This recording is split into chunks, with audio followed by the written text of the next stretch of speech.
वजीर आजम ने टॉपर तलबा को, जो टॉप करेंगे तलबा, बेहतरीन तालीमी कारकर्दगी दिखाएंगे, उनको इलेक्ट्रिक रिक्शे और लोडर फराहम करने का ऐलान कर दिया कि आप आला तालीम हासिल करने के बाद लोडर रिक्शा चलाएंगे। आप सामान उठाएं, उठाकर रिक्शे में रखें और फिर आप सामान लेकर डिलीवर करें। इनके बच्चे शुगर मिलें चलाएंगे और आप इनकी शुगर की बोरियां जो है वो अपने लोडर पे डाल के लोडिंग का काम करें।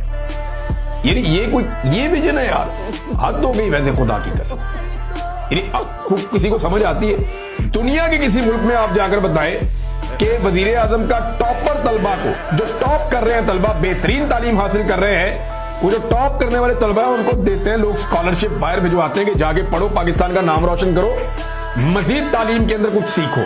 वो जो टॉप करने वाले तलबा है उनको इलेक्ट्रिक रिक्शे और लोडर फराहम करने का ऐलान।